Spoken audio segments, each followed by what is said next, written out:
I am Mike Scala. Welcome to Nuance, joined, of course, by Jay Carter, also known as Timid, the hip hop MC, and the chair of BLM Tokyo. What is going on, Jay? Oh man, nothing much really. It's been kind of chill the last couple of days. Had some projects to finish up, and yeah. How about yourself? Yeah, same. I mean, been busy, but I also have projects to finish up. I would actually like to complete this mic booth in this walk-in closet that I have. It's like perfect for a mic booth, but I got to get a light in there. I have to get the acoustics right, but definitely want to get that done so I can get some recording done in here. That's what's up. Yeah, and also in there, like, say what? I was like, got stuff in there like some clothes or something to dampen the sound, so there's nothing bouncing around. Right. I've got coats. It's actually a coat closet, but it's a very big walk-in closet, and the coats are kind of in the back. So as soon as I saw it, I was like, okay, this is actually a perfect location for a mic booth. And those coats will dampen the sound. And I've got, of course, that foam that goes around. It's called a vocal guard, right? That goes around the mic stand. It kind of shields the mic. So I think the acoustics will be good, but I got to make sure that that's all good. Get a light in there, and whatever treatment I need to complete it. Right. That's what's up. Yeah. Sure. I got some things I want to, finish up, and just been busy with all, obviously life is busy, right? Law stuff, but I want to get the music stuff, political things going on. I guess we'll talk about the New York One interview that we just did on the QueensLink, because we are going to rally in Rockaway this Sunday. It was rescheduled due to the rain. So we'll talk about that. Rain, oh my goodness. It's, we mentioned the hurricanes going down in the south. I think we're getting the tail pieces of it here up north. It's been raining constantly for the past few days over here. Really? Yeah, we had a couple of typhoons come through. At least in my area, they didn't really hit. I get pretty lucky in that regard. We don't really get it here because either we're surrounded by mountains, so it either stays on the east, or this time it was coming directly for us, but then it veered off into the ocean before it cut back in across the country. So it just completely went around us. So that's not the big news here. Isn't the typhoons right now? It's the missile from North Korea. Yeah, I saw that, and it landed in the ocean. From what I saw, part of it landed in the ocean, and part of it might have landed in Hokkaido, which is one of the northern island, the major northern island. Wow! So there's major cities and stuff there as well. But was anyone hurt by it?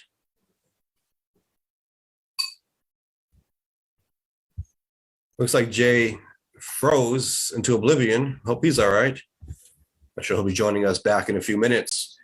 But before Jay gets back on here, let's see, it's about 7:18 if you're listening live right now. And I actually visited the Cousin's Maine Lobster truck that was parked in Ozone Park today. It'll be there until 8 o'clock p.m. So you still have some time. You can go check it out. They serve great lobster rolls and lobster bisque, which is awesome on a day like this, a rainy day. That lobster bisque keeps you warm, and that flavor is just incredible. So Cousin's Maine Lobster, it's a great lobster roll truck, all kinds of lobster products. Go check it out till 8 o'clock today in Ozone Park. It's 9202 Atlantic Avenue in Ozone Park. As we wait for Jay to return, let's see, anyone joining us on the chat?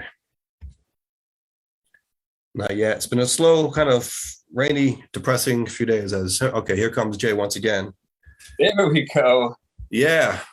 You had me worried for a minute. I asked you if you're all right for the missile, and all of a sudden you went silent.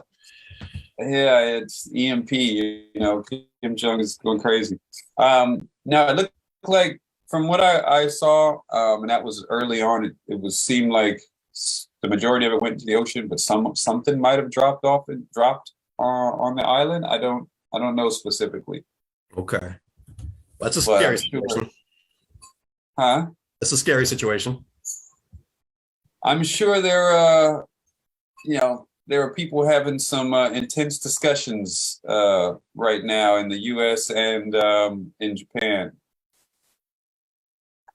because you can't just lob missiles over a sovereign country and no one say anything. No. I mean, here we go. This is potentially disastrous, right? But he did this. I think he did this several years ago too.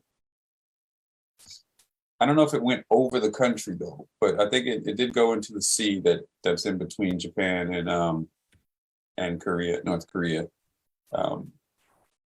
What's interesting is it went over Hokkaido. So Hokkaido is in between the main island where Tokyo's at and Russia.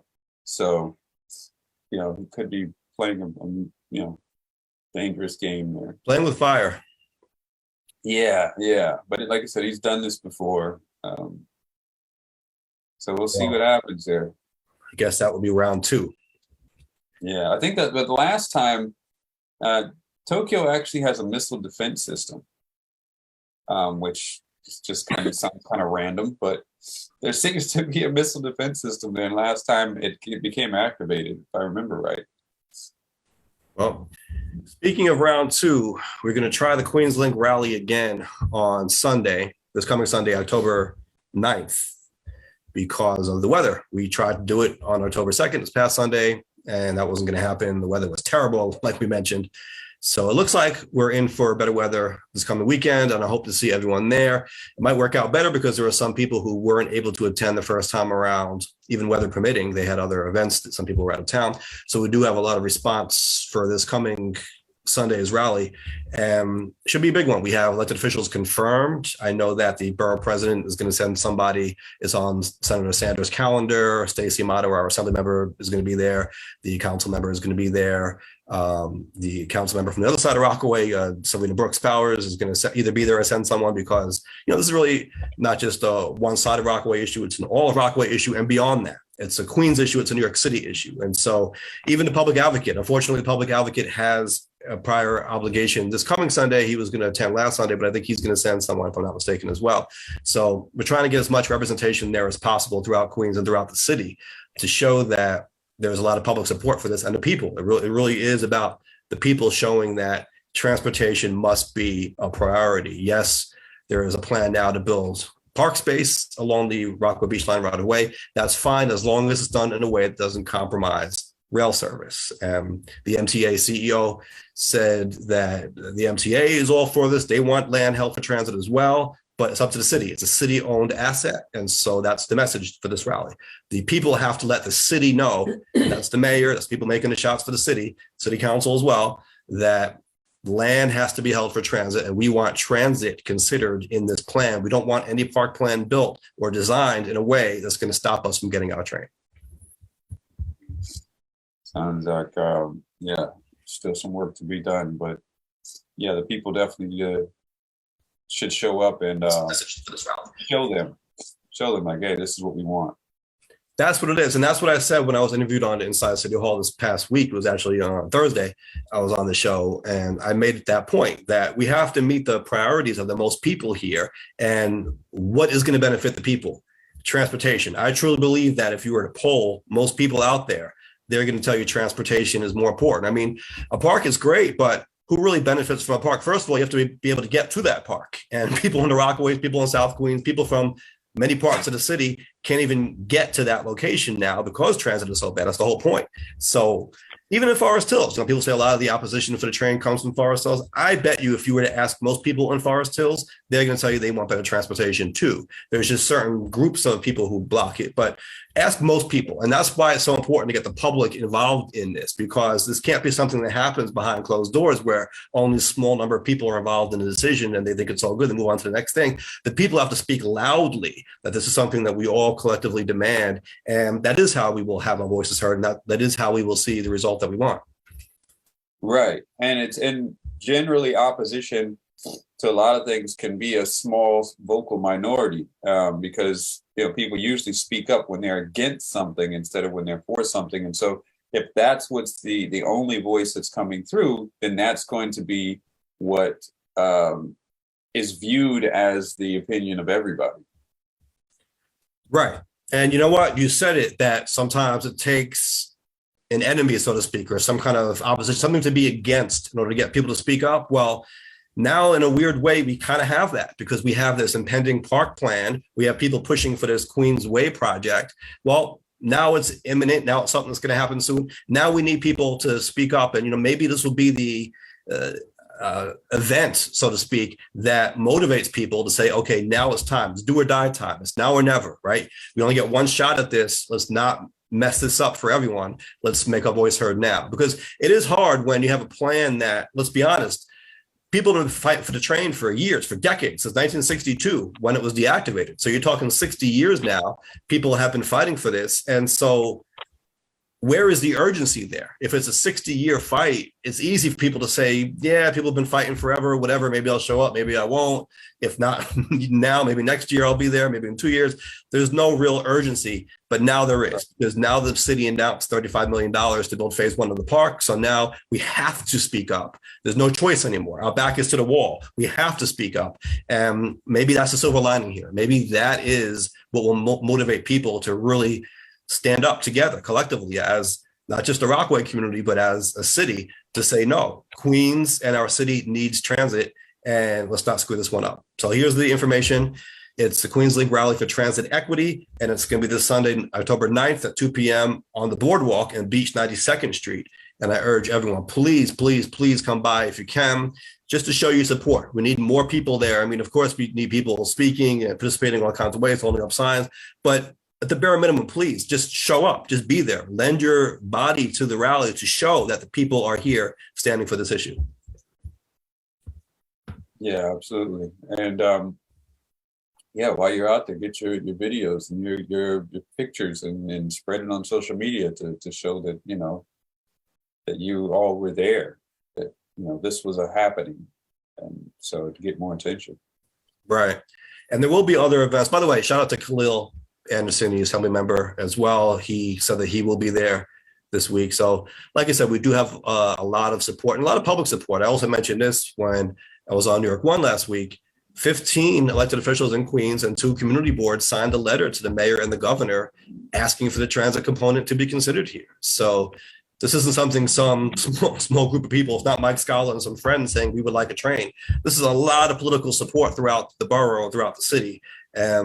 Like I said, now it's the people's turn to speak, but it is something that's a very popular idea, and with good reason. Right. Yeah. Well, good luck to that, and hopefully everyone, get a lot of people that show up and show out and raise their voice for that. Yes, absolutely. And how was that experience in New York One? It was good. Very grateful to be invited on there. Thank you to Inside of City Hall. Thank you to New York One. Shout out to Andrew Lynch from the QueensLink who joined me for that interview. And it was good to be on there because it's a show that I watch, and it's a very relevant show bringing issues to the forefront going on throughout the city. So I was happy that they reached out and they wanted to cover the QueensLink, and they made the point on the show. The QueensLink is not dead. You know what I mean? And it just kind of, I guess, serves as another example of what I was just talking about.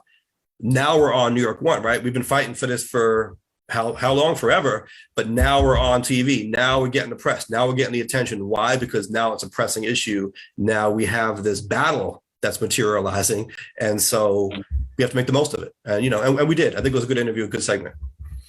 Right. And that's what's up. Hopefully that'll be something that's on the net that we can all check out. Yeah, absolutely. The thing about New York One is it's Spectrum. So you have people who have Verizon who can't get it. Now, if you have Verizon Fios, you can't get it. If you have Spectrum or Optimum, you can get it. So it depends on your service provider. Not everyone gets it. And the Rockaway is done. More people do get it than in Howard Beach. Howard Beach is more of a Verizon area. But, it is something that I think a lot of people watch who are paying attention to what's going on in the city. So it's definitely good to have that platform. That's what's up. Yeah. Yeah. Cool. So I think we have some people joining us in the chat. Let me pull this up here. We got James, got Lixa. It seems like the people that I can see in the chat and the people that you can see in the chat are very different. Well, because it's my video, it's, my live video, I see people who are just joining. I guess people who are just tuning in, who aren't typing messages in the chat, it shows me their names. It'll say so such and such is watching with you. Right. You see the people who are leaving messages in the chat only. Right. Yeah. So I can see James. I can see Lixa. Yeah. Now I can't see the names right now, but it says I see Lixa James and it says 20 others are watching with you. But sometimes the names will pop up as as they come in and out. I also see Deborah on the video. So thank you. Well, everybody that's watching, drop a hello, good evening, or something in the chat. Just say what's up. That's right. So we can get to our poll from last week. Yeah, let's go over the poll from last week. Now, I posted it up. I got the poll last week was, do you feel safe on the trains, on the subways these days? And I got minor responses on Instagram and Facebook. There were no, but it did pretty well on YouTube. But again, it was, I don't know. I think people are using the like dislike vote button as the voting, which is, so it got about 4,500 views on YouTube, and that was like within, majority of that was within like the first day. It's kind of crazy. And one comment was saying it was a rhetorical question. But not a rhetorical question. I actually wanted the answer. That's why it's a poll question. I mean, I wouldn't ask a rhetorical question as a poll question. Yeah. Maybe a leading question. Maybe they think the answer is obvious. I don't know, but I think that's what it is. I think they probably assume it's obvious. Like, yeah, of course, we don't feel safe. But yeah, but we're asking, so. Right, and I was really trying to get people's opinion on that, and mine was very fascinating because I did get it on Facebook as well as Instagram, and the differences are always stark and always, to me, interesting to look at. On Facebook, I do think you get, in general, more of an older conservative crowd, and on Instagram, I think it's younger and more progressive, generally speaking. It's not everyone, but I think that's the trend. But if you look at the results, and again, the question is, do you feel safe? Let's get the question right. It's, do you personally feel safe riding the subway at night in New York City these days? So that was the poll question. Right.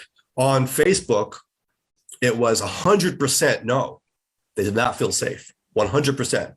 On Instagram, it was 50-50, exactly split down the middle between yes and no.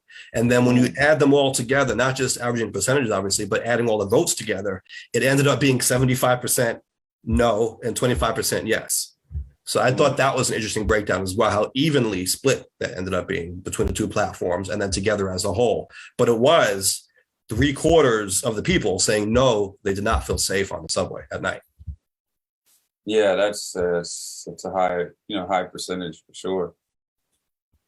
And I think if we go, I can't really go with the likes and dislikes, but I think there were more dislikes on the poll question than there were likes. So if we assume that, then it'd be similar. Right, that's probably what's happening there. They're saying that they don't feel safe. Right. So, come on, people, don't dislike it, or you got to respond. That's the. Oh, I did get actually a message to read, I guess, in response to the poll as well, which I'll pull up in a second. Shout out to Paul Trust. You see, I'm in the chat now. I don't always see all the names either. Sometimes it'll show me a bunch of names. Sometimes it won't. Sometimes like 1 or 2 names pop up at once. That's why sometimes I got to scroll through it to get all the names. But we appreciate everyone, of course, who's tuning in every week. Absolutely. Let me grab this response here. So this one came in on Instagram. They said, I haven't taken the subway at night since before the pandemic. I felt safe then. No one really bothers me on the subway, except once this woman wouldn't stop talking to me, but she wasn't being mean or anything. I guess she just needed someone to talk to. So it doesn't seem like such a bad experience there. But again, that was before the pandemic. Right. Yeah. Yeah. It's a trip. Like I said, we talked about it last week. I don't remember having bad experiences on the train or feeling that kind of,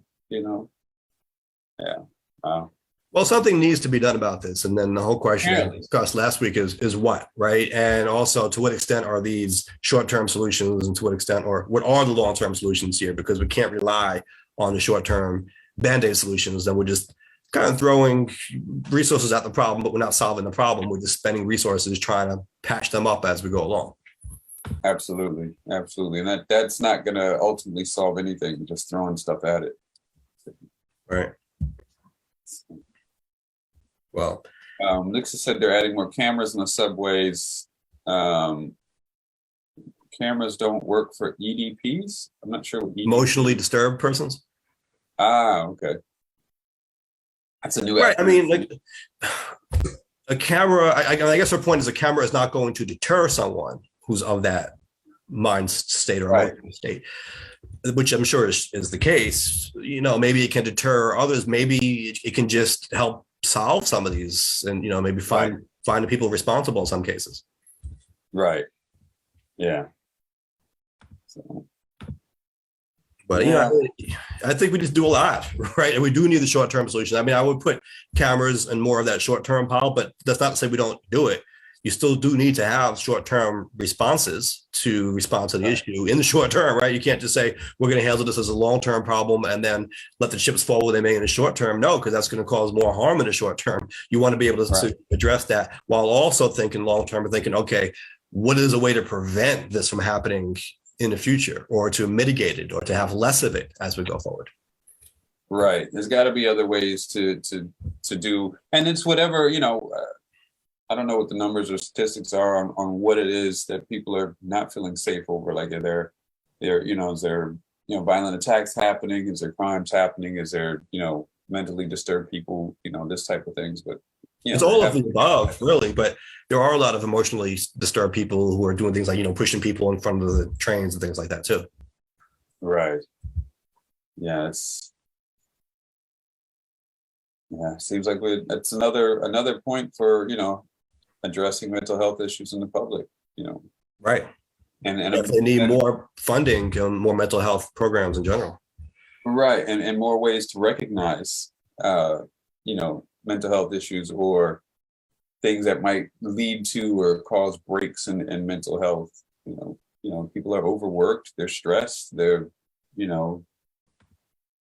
can't live affordably, and that causes more stress, and, or mental health's not taken seriously and it's not treated, and then it gets worse. Well, speaking of getting worse, I guess there was breaking news today.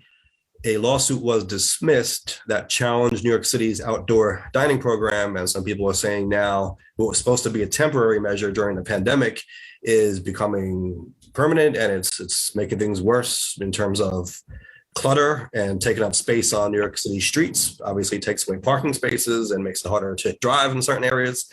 And is it necessary? There's a lawsuit filed. It was dismissed. The idea was the environmental review was inadequate, and the court found that the review was done, and they said there was no adverse environmental impact of the program, and therefore it could continue. What the city is trying to do is move towards making outdoor dining permanent by making it easier for restaurants to get licenses to operate outdoors. Of course, during the pandemic, it was a temporary program where basically everyone had to move outside, but now long-term, they're looking at making this more permanent.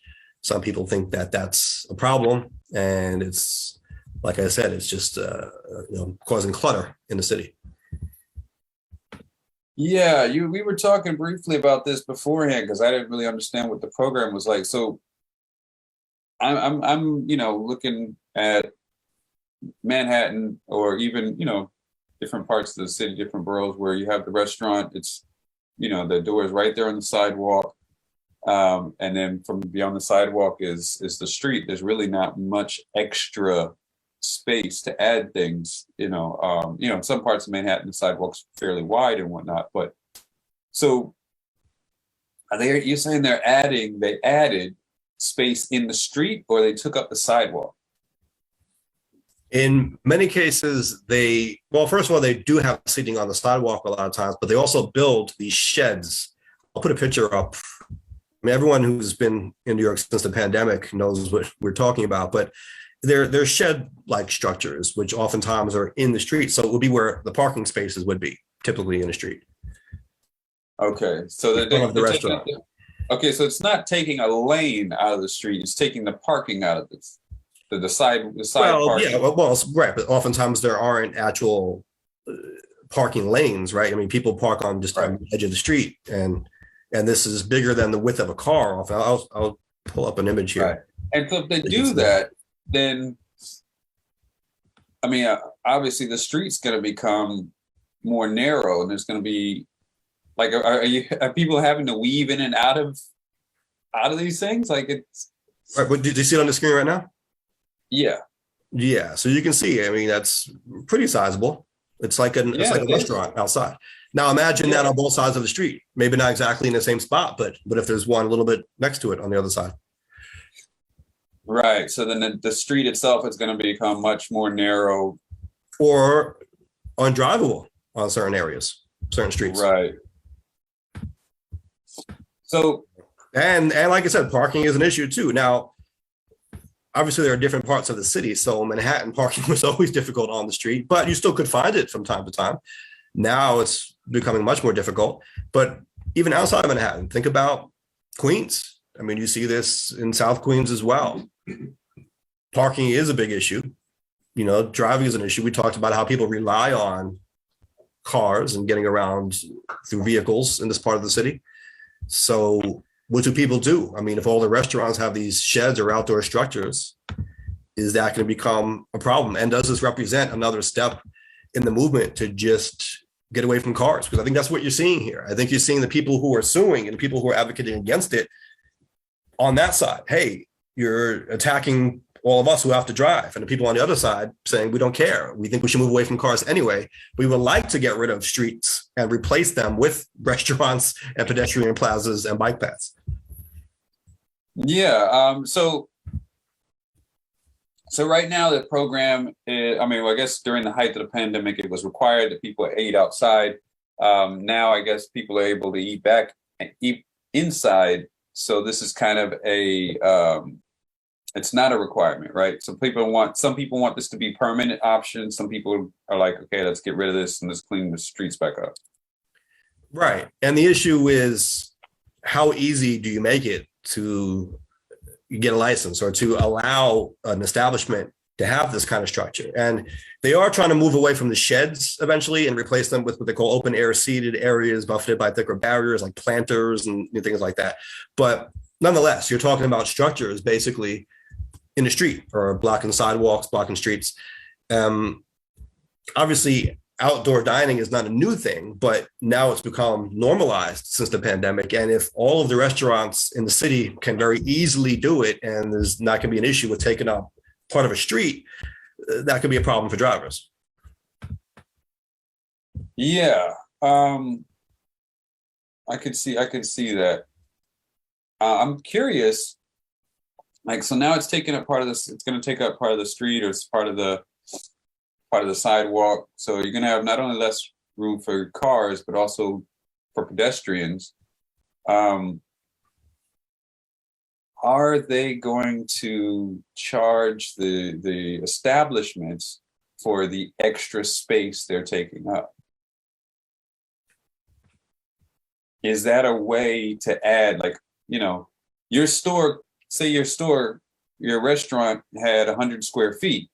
Well, now you're going to take up another, 20 square feet of sidewalk or street.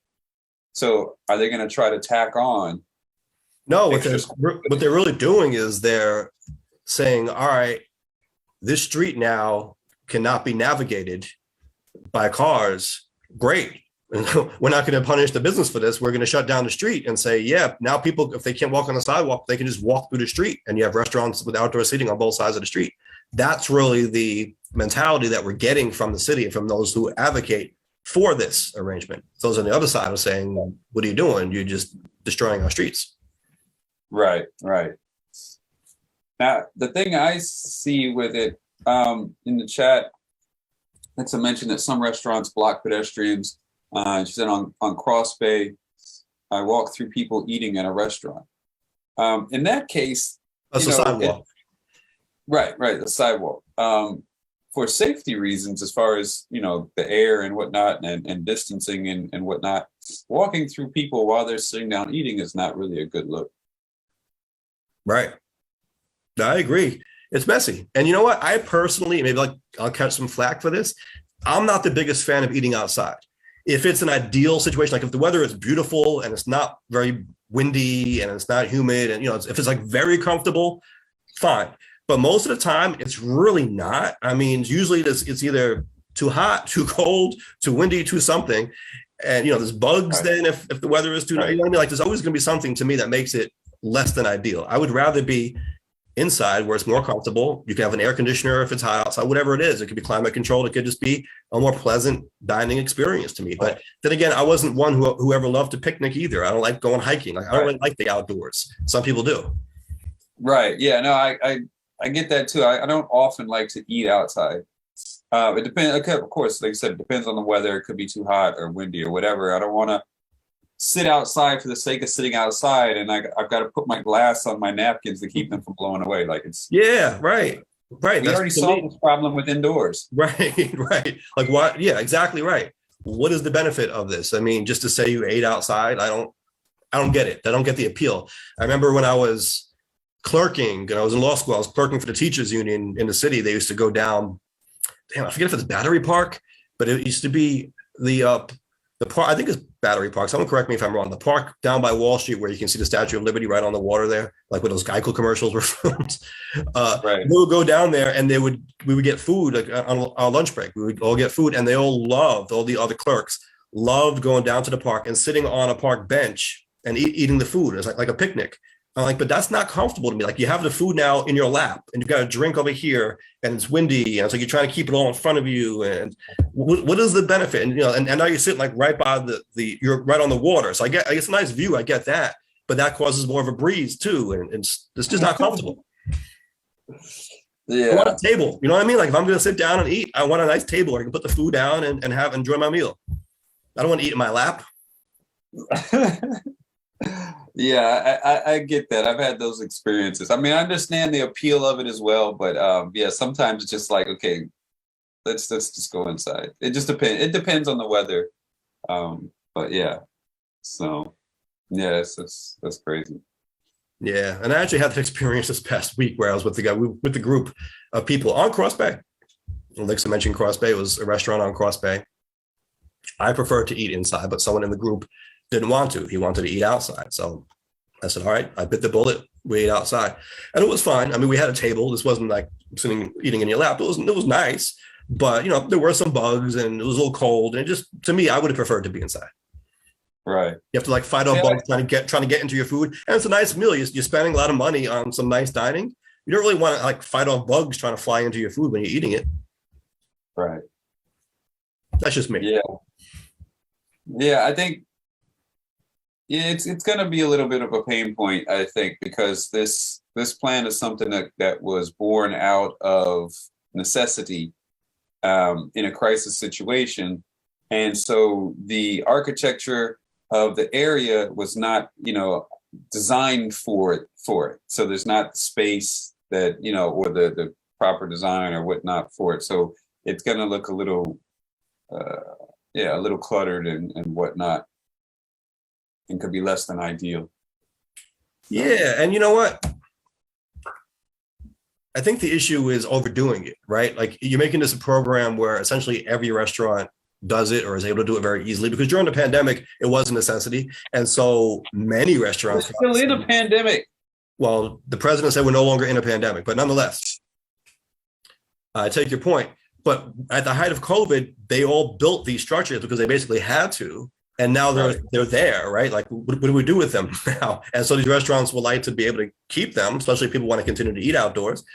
But the issue becomes having too many of them all over the place. And yeah, it is cluttered. I mean, if it was just every, I don't know, a few miles or every, a few blocks, whatever, it's just like once in a while, that wouldn't be so much of an issue, right? It would be like, okay, maybe it's a little bit of an inconvenience on this street, but it's also a nice thing to have here. But when you start having it everywhere, then you can't see how it becomes an issue. Right. Absolutely. So, and not every place needs to have outdoor seating, but then how do you determine which ones do and which ones don't? Right. If you allow it for one, then everyone's, it's fair game for everyone. But you could look at the location. Like you said, you could look at how much space are you taking up, and what is the traffic like, both for pedestrians and drivers at that location? And how much space does the restaurant, how much property does the restaurant have, and is it really needed? It could be done on a case by case basis. Like if I remember correctly, the sidewalk around the Union Square area, was fairly wide. I could see where it could accommodate some things like that. And New York already did something a little bit similar before the pandemic on streets like that, where during the winter, some places would put like this awning over things and the flap so that people could kind of sit outside during the winter but it'd still be warm. So they still took up space. But yeah, on narrow streets like in Alphabet City, I could see that be a problem. Right. And, they're moving to this thing called open streets in areas now, which is also controversial. But okay, let's say you have some plazas, they call them like, pedestrian plazas in Manhattan, where they close off the road to traffic. Well, if there are no cars coming down anyway on that street, then fine. You can take up more space with an outdoor sitting area, make it nice, fine. Have all kinds of planters and structures, and there are no cars anyway at that point. But if it's still a street where you're going to have cars, well, you got to be careful with that. Right. And you know what? And I'll make this point too. There have been instances where I was eating in these sheds and you're right in the street, and it's a little nerve-wracking at times if you're on a busy street, especially, and there are cars speeding by because you're sitting down at a table in the street, even though it's it looks nice, you're surrounded by this shed and whatever it is, these plants. The bottom line is you're sitting in the street eating and there are cars coming by. Bottom line. Yeah, exactly. That's our premature bottom line. So, well, we can move on because the other topic that I wanted to bring up might be related to this in some ways. And that's New York following in California's footsteps in banning the sale of gas cars by the year 2035. Now, what I found interesting about this, well, a few things, but number one, the governor announced at the press conference that the only reason New York waited on this was that California had to go first. And apparently there's a federal regulation that makes California have to go first. So as soon as California announced that it was doing it, New York was able to say, okay, we're following suit. And now both states are promising by 2035, the sale of gas cars will be banned. And yeah, I think that the immediate question that we were trying to figure out is why did California have to go first? Right. Even the governor at the press conference was vague about it. And she said, well, there's some kind of federal regulation that mandates California going first on it. So I'm not exactly sure what that is and why that is. Why would California have to go first? Now, California is the biggest state, so they have something to do with it. But it's still kind of an oddity to me. Right. Nonetheless, 2035, it's, California, New York, you mentioned, I think in Japan, that they're trying to do the same thing. They're saying no more gas cars. Yeah, Japan is aiming for 2035 as well to go all electric on vehicles. Yeah, and the thing that's interesting to me, and we've mentioned this concept before, the carrot versus the stick, right? And even the way you just said it there was Japan is looking to go all electric. The articles here, at least, that I'm seeing about the New York story, all have the word ban in them. They're saying New York joins California to ban the sale of new gas-powered cars by 2035. Let's see, this other one. Yeah, banning in big letters, end of the road. New York will join California in banning sale of new gas-powered cars. Now, maybe this relates to what you were saying earlier about people wanting the negative, the negative lines always what attracts that energy and that, that excitement. Maybe that's why the news is writing it this way. But I also think of it in terms of the punishment versus the incentive. I think that if you talked about we're moving towards electric vehicles, that would get a better response from people viscerally, maybe not the clicks or whatever, maybe, maybe not the money that these outlets are looking to generate, but I think the people would be okay with that as opposed to just saying you're going to ban, because there's already this notion that there's a war on cars, there's a war on vehicles, there's a war, so when you're talking about banning gas cars, why not say we're moving towards electric vehicles? I think that's a better way to put it. And also, when you look at the actual policy here, there was something in here that I found interesting. There's a Drive Clean rebate program.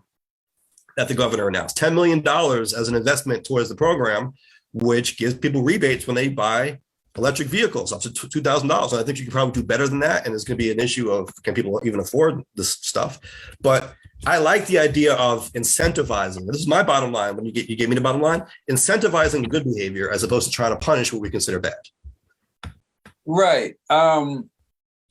Yeah, I think that would be on the journalist that wrote the article, right? I mean, ban is definitely much more of a word that will, promote a reaction, right? To get people to watch or view and click and whatnot.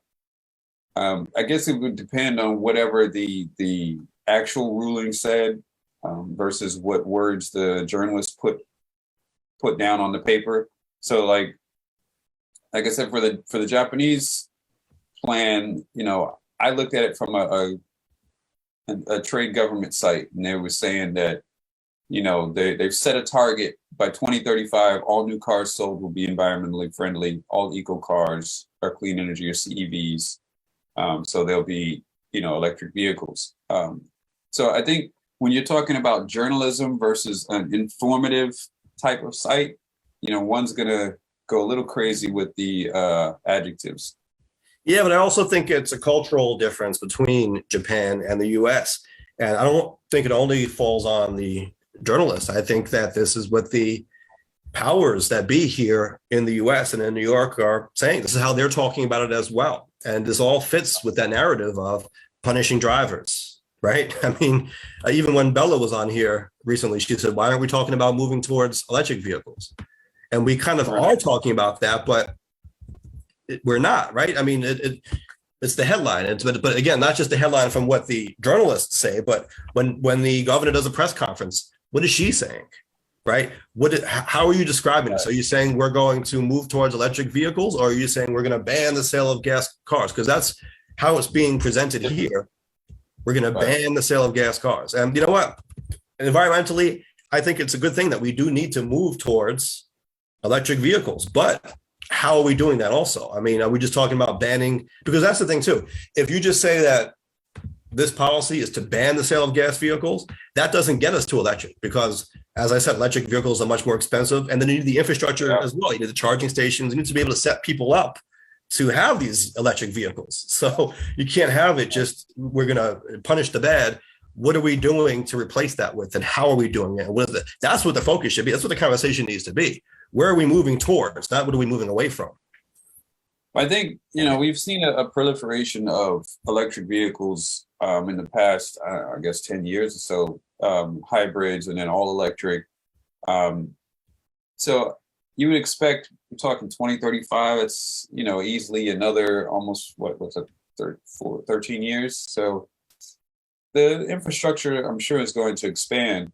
The price definitely needs to come down, because as you said, electric vehicles are much more expensive. You can get a cheap car for, and I'm not talking about used, even a cheap brand new car for, around a $10,000 price point. That's the very bare bones, I don't know.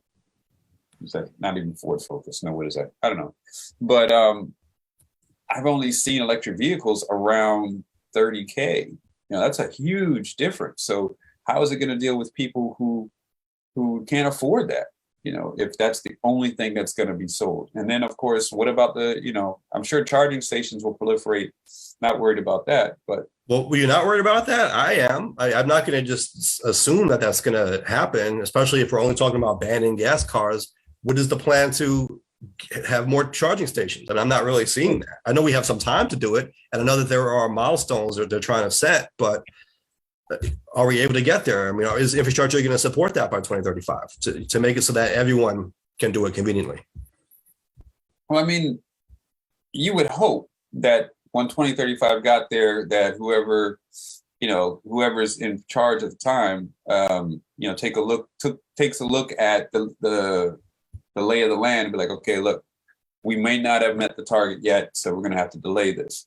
Or unless they're going to be like, hey, this is a hard, fast rule. 2035, we said it. Oh, well, you're not ready. Too bad. That would be a problem. No, right, but they shouldn't have to delay it if they're serious by 2035. This is going to happen. Then they need to be meeting those milestones all along the way and not just waiting until 2034 and saying, "Oops, we're not going to get there." That's the Right. fate. This needs to be done the right way. Meaning, this takes long-term planning, and it is tough when you're dealing with a political system that really is designed for more short-term results, especially at the state level. You do, you know, you don't have people who stick around for forever. I mean, you do have governors sometimes who are there for 3 terms, so that's a lot. But you know what I mean. There's a lot of turnover in government. So That's true. can we get this That's done? true. Yeah, I think I think it's a good thing to reduce our reliance on fossil fuels. Obviously, to reduce our reliance on gas cars and oil, that will take some power away from some of these. Everyone loves the cloud experience, but the reality is about 70% of your apps and data It's got a random ad. Let's look at this.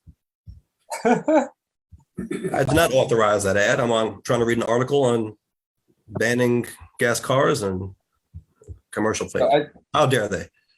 I just wonder, I think there's more to even that than just the infrastructure. There's also just, I think I read the battery on a car on the electric car, it's like 10 years before it needs to be replaced or something like that. That's an added expense. Right. And that's the thing. It's not just to buy the car, right? It's to maintain it. That's very expensive. Right. Now, I don't know, is it cheaper, and not necessarily that it should be cheaper when we're talking about, stemming environmental changes. But my question is it cheaper to charge up your car than it is to fill it with gas? You mean once you already have the infrastructure? Once you have the car, like when you go to pay for gas, fill up your gas tank versus 100% charge on your car, like, are the costs equivalent? Is one more expensive than the other? What would be the cost at that point? Just the electricity? Right. I would imagine, yeah. I would think that the gas would be more money, especially nowadays. And I think there's also, there is an initial cost if you want to be able to charge at home, unless they make some kind of adapter that you've got to convert or have this box installed at the house, which I don't know how much that costs, but. Yeah, that's the thing also, right? Making it so it's convenient and accessible for everyone. Ultimately, I'm guessing they're going to replace gas stations with electric charging stations, but how is that going to work? Because they take a long time to charge. Right, and that's another thing. Like if I want to gas up, you can gas up and fill your tank up in like 5 minutes, whereas a charge is going to take hours. So I'm wondering how they're going to deal with that. So that's what I'm saying. A lot of questions to answer, but we got a special guest with us right now. Trying to get situated over here. Cee-Rock the Fury in the place. Yes, sir, Mr. Timmy. Mr. Mike. What's going on, Fury? How's it going, y'all? We're doing well. For those who don't know, Fury is an MC from Queens, actually. I know you recently moved up to PA. You're doing a radio show. You can talk about that in a bit.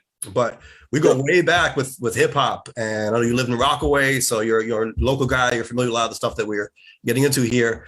We were actually just talking about New York deciding that by 2035 they were going to ban the sale of gas cars and move towards electric cars. So trying to figure out how that's going to work. There's a lot of batteries. Yeah, I guess so. Yeah, and in the chat, Lixa was talking about there's only 2 producers, major producers of lithium, which they need for the lithium ion batteries, and they don't currently have the material to keep up with that demand if they, went all electric everywhere. So that's another concern to be worried about as well. But, we're pointing out negatives. There are positives as well. Air quality will improve. There's less effect on the climate, less the carbon and whatnot. So there's. Oh, absolutely. It's a worthy goal to get to.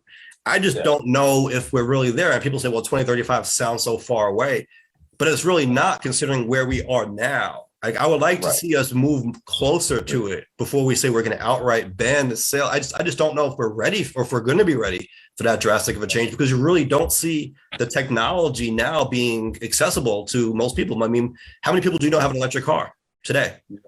I think it's a catch-22. They want to try to lead you to, away from the gas to use the electric, but the price and the cost to maintain that is going to be, it probably exceed what you're already currently paying. It'll be hard for people to get to these access to these plug-in things. You have to build tons and tons of those. And then those are going to become oversaturated. People trying to find those and people staying there overnight or lined up. You have to make those at numerous stops, at numerous locations, no matter on every highway, interstate section, wherever you're going, you're going to have to install all those charging stations. And then if you want the portable ones, that's when they're going to get you too. They're going to charge your arm and leg there. I don't know how much it's going to cost to actually what it costs is at home to charge, but that's another cost, whether you're doing it at home, whether you're on the road. And I'm pretty sure they'll find some sort of surcharges to trump up on there, so to speak. And I don't know. I just think it's just another hustle. But let's be clear though, like, and it's kind of funny that we're all saying this, even people in the chat, like, oh, this is a great goal. We need to have this stuff in place.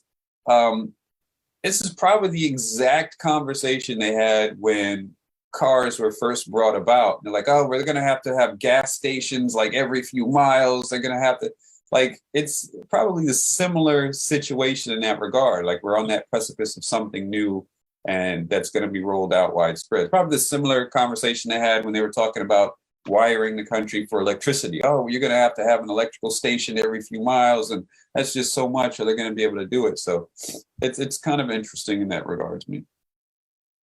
Yeah, and hopefully it works out. It just, to me, it seems like we're so behind the curve on getting to that point. Like, I don't think that we have enough electric cars, enough of these charging stations now where it even makes sense. Like, it's you're basically going from 0 to 100 on this, and that concerns me. So that's why I said earlier, I do hope that these milestones are met along the way, and it's not a shock to the system. We're not at 2034 trying to figure out how we're going to make this work the next year because we're still on gas cars. Yeah. My question is this: I wonder how they're going to do it. Like, is it a trade off?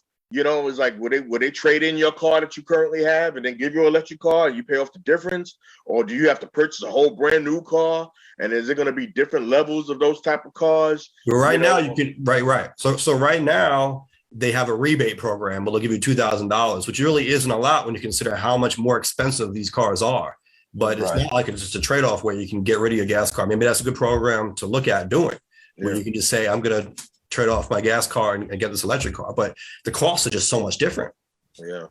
Now for the, you're saying ban the sale. So does that mean, sounds like all new cars will have to be electric, but what about the ones that are on the road that are gas cars? Are they going to be no longer street legal? Is that what they're? No, not by this. No, they're saying ban the sale. So they're saying only new cars will have to new cars sold from 20. Now, you raise an interesting point. What about used cars? What about? I was just going to ask that. Right. So that could be the loophole to look at there. Mm-hmm. Yeah, interesting. We'll see how that goes then. I think it's new cars. I think what they're going for here is new gas cars. So you still sell a used car if it's gas. You just can't have a new car. So it's like going to the dealership and buying a new car. Right. Okay. They might also spoil you the car shopping franchise. Those people that rob cars and steal cars, they won't be able to sell them to anybody anymore. They'll be like, it won't work with these new cars. So you're going to put them out of business. It's probably a good thing about it. Well, that could be a whole question for the week. I want to know what people think about this, if they think that it's a good idea for New York to do this. New York is following in California's footsteps, and apparently other places are doing the same. So the poll question for the week is, do you agree that the sale of new gas cars should be banned by the year 2035? Yeah, we'll see how that plays out. So, Cee-Rock the Fury. It's been a minute, my guy. Yes, sir. Now, do you guys remember how when we first met, though? I actually remember receiving a package from Cee-Rock's label at the time, I believe it was. We're talking about probably the year 2000 or 2001, going way back. And I think you had a label that was really hustling for you, trying to send your material out to everyone. That was the first time I heard of you, though. I got a direct mail, and that was kind of rare because I was new to hip hop myself, and I was putting out some stuff, but you know, I didn't get a lot of demos sent to me at the time, so it did catch my eye. Yeah, man. We've been in this for a minute. Yeah. So we first met in person at the JY show. Yep. Freddie Fox. Freddie Fox was there. Too. Yep. Yeah. Yep. You know, I tried to get that show. I don't know if they still have a copy of that. Does anybody have a copy of that particular show? The audio of that show? I have a copy of our segment somewhere. I don't know if I have a copy of your segment. Yeah, because I really wanted to get that from Jay. Because we gave you a ride, like afterwards, after that. Like, we gave you a ride back to wherever you were at the time. Yeah, I think at that time I was on, Jamaica Avenue. Yeah. Yeah, right by the Coliseum.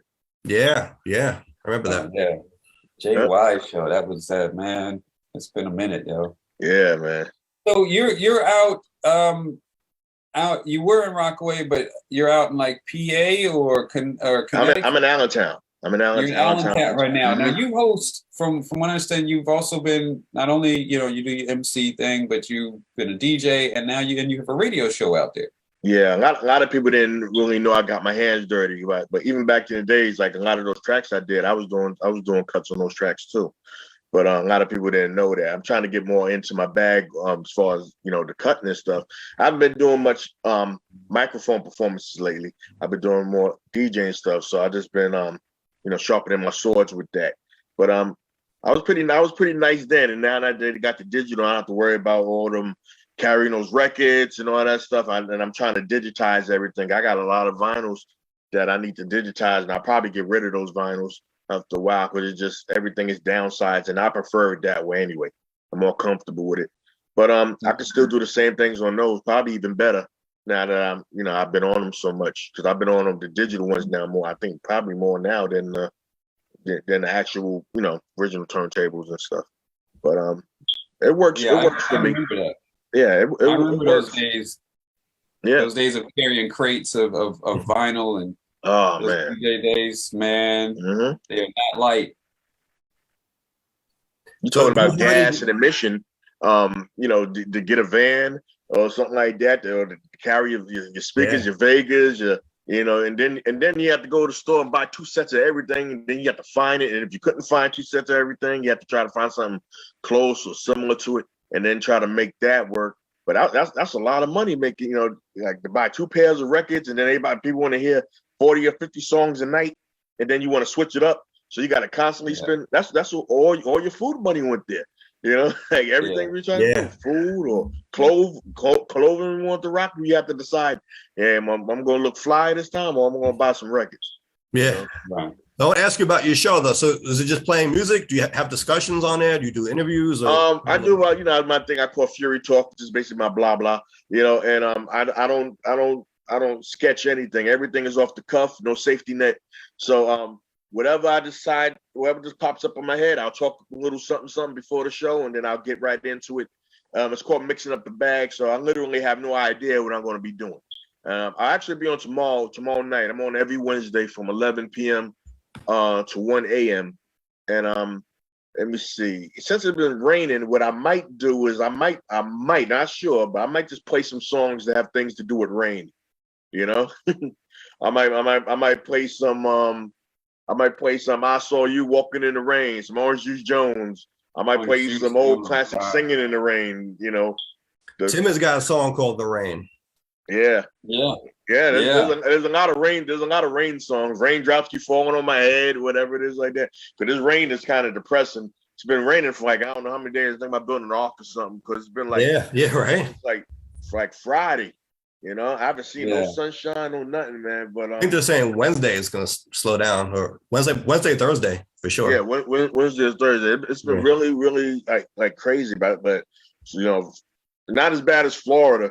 No, and down south. Because my brother told me that they had it really bad out there, and my nephew was in Myrtle Beach, but he graduated because like he was stationed in Myrtle Beach as his college and stuff. And I heard they got it really, really bad over there. So I was really glad that he graduated. And that's why I told my brother, I said, education can save your life, because if he didn't, he would still be over there. So definitely shout out to people in Florida that went through the hurricane recently. There was a lot. You saw I've seen a lot of the clips and a lot of the videos. There's a lot of the flooding and whatnot. It's just kind of crazy. And I have a cousin that lives down there, cousins that live down in the St. Pete, Tampa area. They came through all right. But yeah, it was real crazy. Shout out to Pete, Christine, Jim, Patricia, of course, Lixa, everyone else in the chat. Everybody in the chat, what's good? How y'all doing? Yeah, I mentioned the show, whether you had discussions, because someone actually asked me recently how I got into law and politics coming from hip hop. And I mentioned that really it was doing a radio show that was the catalyst in many ways, because we would have discussions on the show. We would play music, but then we would have guests and we would have talks about what's going on in the world. And a lot of the artists in New York were socially conscious or politically conscious. So it kind of went hand in hand. A lot of people on the outside might not understand that, like how do you go from politics to or from hip hop to politics. But a lot of hip hop is political, and it in New York, in the scene that we were in, it kind of gelled. It kind of made sense. I remember Tim and I went to Morgan State, and it was a performance, but it was also like a voter registration drive at the same time. And you know what I mean? Like a lot of these things just work together because you started to care about what was going on in the world, and it was a conversation, but it was also in the music, and you wanted to have music with a message too. And you know what I mean? It's you start thinking about how can you make a difference both in music and outside music. And I think there's a lot more overlap than people might realize. Absolutely, especially in the scene that we were in, when there's that focus on, like you said, music with a message or with lyrics or talking about social economic issues and whatnot, which, one of the first biggest hip hop songs was The Message, which was talking about these types of things. And so, yeah, there is that overlap there that people don't recognize. Yeah. And, and you get to a point where it's like, all right, I'm trying to write rap songs to change the world, but it's like, that's great, but what else can you do outside of that? You know what I mean? Like you want to have great there are other things you could do too. And I never felt like we had to box ourselves in. And that was also something that I took pride in. Like, let me change what it means to do this. Like, let me show another way. Let me show that you don't have to just, like, if you want to do, it doesn't have to be rapping and selling clothing or rapping and acting. Why not rapping and being a lawyer? Why not doing it differently? Why not showing people that you can be whatever you want to be, and it doesn't have to be the typical path you see everyone else do. Yeah, none of us wanted to be pigeonholed, and always, and just being one box, like that's all you do. None of us are one trick ponies. We all have a variety of gifts, and either performing, rocking stage, DJing, turbulentalism, writing, or even speeches or lectures. So to have all those things is good, because just to be an artist don't cut it, and I don't think a lot of people will survive without that, because you don't know how to do networking or workshops, or if you're gonna pass it and pay it forward, then we got to know how to articulate ourselves in order to pass this forward. So we need to educate ourselves to spread what we learn, to keep it out there. And there's different aspects you can do it, either in media, either like what you're doing, Mike, and stuff like that, was actually out in the front, on the front lines, with the people, and representing, which is, and everybody needs a representative in every aspect. So you the perfect person to do that. Tim is doing, what he's doing, and he's leading the front line over there. I'm trying to do what I can over here in PA.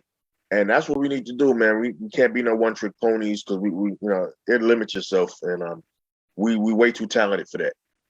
And the thing is that people are multifaceted. No one is just one thing. You have interests and talents in a variety of areas, and you can pull those things together to do different things. I mean, you can't, like I said, no one wants to be like pigeonholed or like just put in a box, like, oh, well, you're an MC and that's all that you do, like your opinion on anything else doesn't matter, or your action, anything else doesn't matter. Like, no, you're still a person. You still have other parts of yourself that that contribute to the whole of what you are. Absolutely. Yeah, just being well-rounded. That's a great thing to be. You don't want to be one-dimensional in life, and life is too short. If you have, I mean, everyone probably has multiple interests, so why not pursue them? Especially if you have the talent and the ability to do it. Why limit yourself? Doesn't make any sense. Yeah, and not everybody might not be an MC forever, you know. And like when your time is up on that, but you still gotta maintain. And you can either retire and go to work or do something. Even that is a trade. You don't gotta be in music, or you could be behind the scenes. You might see somebody, an artist, and you might not say, "Oh, he hasn't had nothing out," but he might be doing something like way behind the scenes. He might be a ghostwriter. He might be a songwriter. He might be doing the bass guitar or something like that in one of your favorite songs. You Executive don't even know producer. About it. Yeah, a producer. There's a lot of things that people is doing and stuff. So that's what I'm trying to do. Like I said, just put it all out on the table, because before I leave this planet, man, I'm gonna lay everything out on the table. I'm gonna lay it all out there. Now there's a comment in the chat that I know Mike is going to want to address. The Marine. I actually was about to bring that up myself. Yes, you're talking about the Marine. Yeah. And Fury's here because Fury was also in the Rockaway, so it might be something that he could weigh in as well. I know Mike, get at it. So the comment from Marine says, I attended a few meetings and they said the Queens Rail will never be built because the train bridge is old as dirt and needs replacement. So for those tuning in, we are doing a rally in the Rockaways on Sunday for the QueensLink, we call it, which is the old Rockaway Beach line. It was known as the Queens Rail, but the QueensLink plan says we want transit restored on this asset that's owned by the city. The tracks are still there. Right of way still exists. We also are cool with the parks because some people want parks there too. You can do both, but the train is the most important thing. So this comment is saying that she heard that the train will never be built. The MTA did a feasibility study a few years ago, and we found that the costs were inflated in that study. They inflated the soft costs, like attorneys' fees, consultants, things like that. I think they looked at like the worst case scenario of how much things could get, but they said it would be over $8 billion to build this. We commissioned an independent study that found it was $3.5 billion. Big difference. And it's really more along the lines of transit projects. And in fact, it's cheaper than something like the Second Avenue subway, which was recently done because that was starting from scratch. This is not starting from scratch. This is a train line that ran until 1962, but you still got the tracks there. The right of way is still in existence and it's owned by the city. So it makes sense because it's the only north-south connection that we really have right now. Fury, well, living in Rockaway, transportation really is probably the biggest issue. It's what separates us from the rest of the city, and it's what stifles so much economic growth and opportunity in the city. And so this is what we're saying. We're saying, listen, you want to build a park, fine, but don't design it in a way that's going to prevent us from getting that train, and let's move forward on that transit component as well. If you can get from South Queens, the Rockaway, South, anywhere, Howard Beach, Ozone Park, anywhere in South Queens, directly to Midtown Manhattan in a half an hour or somewhere in that magnitude. That's a game changer for the city. Right now, you're talking about going through Brooklyn on the A train, downtown, then into Midtown. You're talking about, an hour and a half sometimes. That's not the way to go. We need to be cutting edge. We need to be, we talked about moving away from gas cars, and New York is going to be a leader on this. All right, New York needs to be a leader when it comes to mass transit in our public transportation system as well. And it makes perfect sense. To me, it's a no-brainer. And so, she says she's been to meetings where they said that it would never happen. It is on the MTA's 20-year needs program. They are looking at it. But at the end of the day, it's a political decision. And that means it's up to the people to stand up and say, we demand this. And if enough of us say that, then they will have no choice but to do it. Right. So you lived in Rockaway. You could probably speak to what was your travel like going from Rockaway to the rest of the city. If you had to go to Manhattan or you had to go. Well, I had we took the shuttle over there, and what's that that stop we go before you catch the A train over there? Broad Channel. Beach Channel, yeah, Broad Channel, and sometimes over there the wait could be ridiculous for the shuttle, and then so you have to kind of depend on that. And then from there, we would just take the A, and the A would take you, it could take you to Queens and take you to Manhattan.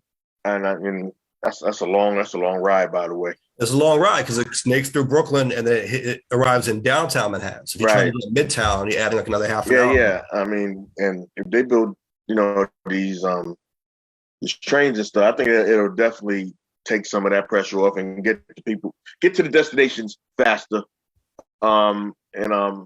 People need that, man, because people have to call out late because of the train latenesses and so forth, and people losing their jobs and stuff and that's their only route, other than maybe taking a bus, and that's ridiculous too, and that takes twice as long. Yeah. Yeah. Like the one, was it the 113 and all that stuff is like the train is your only option. So to fix the infrastructure on that is the best bet. Yeah, and that's the only way you could get that direct north-south link if you wanted to go up towards Midtown Manhattan, which is the economic engine of the city. I mean, people talked about, people in the Rockaways, they work downtown, so you don't need this. But why do they work downtown? Because you can't get to Midtown in any reasonable amount of time. Right.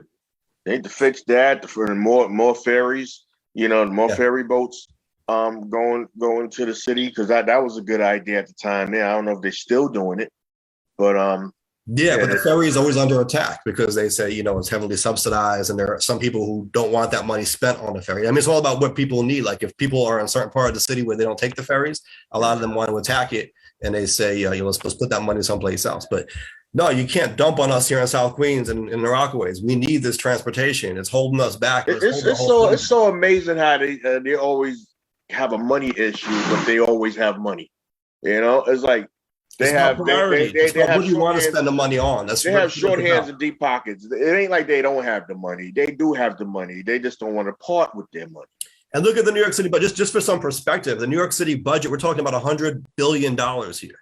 So when you want to talk about 3.5 billion, obviously 3.5 billion is a lot of money to any of us, but in perspective, they're spending $100 billion a year. You can find the money to build this train line over the next several years. Mm-hmm. Right. I'm just using this as an example. Like, the states always saying they have no money, but then they have money to finance a war or to help somebody bail somebody out in a war in another country. So where's all this money coming from? They have money. They always sit on money. Their priorities are just kind of screwy. So that's maybe our situations ain't important enough for them to part with their money. But that's why we're doing this rally on Sunday, because we need to show them that the people are standing and demanding this. That's the only way you get it done, because it's politics, right? It's about that political pressure, showing that the people demand it. And it's not just people in the Rockaways. We're doing this event in Rockaway because it was the Rockaway Beach Line. A lot of people in Rockaway have been invested in this issue for a long time, but we're going to do other events in other parts of Queens as well, and maybe even throughout the city, to rally the public support behind it everywhere. Because like I said, you get most people involved in this, and what are they going to say? We need better transportation, more so than I think do the parks, but not at the expense of the train. Right. And I think it's important to note, we're saying, they have money, they have it. I think it's important to note that it's the people's money, because it's the money that they have comes from the taxes of the people. So how they're spending it is supposed to be for the benefit of the people. So it's not like it's their own money. So the people should have a voice and should stand up and say something, and how they want that money allocated and how they want it prioritized. Right. And speaking of money, the last point I'll make on this is follow the money when it comes to campaign contributions and whatnot. Just keep an eye on that. See who's giving money and see what ends up happening as a result of that. Right. Absolutely. If they want to have some money my way, I'm here. Well, we are about at the time where we have to actually wrap up here, but we like to give our guests the last word. We call it the bottom line. So Fury, anything that you want to leave the people with? What is the bottom line? The bottom line as far as what we talked about, or bottom line overall? Overall, I mean, you could tie it to what we talked about, but whatever you want to say. Well, I think what we said is self-explanatory, man. Give us the money, man. Join Scala and his crew to get this money in order to help fix the infrastructure in Rockaway. And I think that'll benefit, not just that, it'll create businesses, and it'll create more traffic so they can generate more revenue. So, That's right. And then we'll get our money back. Look at that. It all comes. They'll even recoup that money. Yeah. They'll even recoup that money. And on another note, anybody on here that want to check out the show, my show is called Mixing Up the Bag, y'all. So I say MUDB. That's the acronym, MUDBY, mixing up the bag, y'all. And every Wednesday, I'm gonna be on tomorrow night from 11 p.m. to 1 a.m. You could go to WDIY.org because you might not get the station because I'm in PA. But if you go on the net and stream it, it's worldwide. So it don't matter where you are. WDIY.org, just hit the play button and you can just stream it from there. And if you missed the show, do not worry about it, because if you click the music button on there, you could go into the 2-week archive and hear any show I did for 2 weeks. So every time 2 new shows come on, those 2 new shows push out the 2 old shows. But you can hear those at any time and you can play it in its entirety. And I believe you can even download it or share it or whatever it is like that. But the show is called Mixing Up the Bag, y'all. MUDB is the acronym. And go by the name Deejay Big Fury. I do like what we're doing now, Fury Talk, and I get busy on those 1 and 2s. There it is. That's and you can catch us, Jay. Tell the people where they can catch Nuance. You can catch us here every Tuesday at 7 p.m. And the audio is up on podcasts, anywhere podcasts are, Spotify, Amazon, Apple. Also video, go to our YouTube channel, look up Nuance with Mike Scala and Jay Carter, go there, subscribe, and you can catch the replays of all of these shows and join the conversation there on YouTube. All right. Sounds good. Thank you, Fury. Thank you, Jay. Thank you, everyone, for tuning in, and we will catch you next time. The 3 amigos back in the building.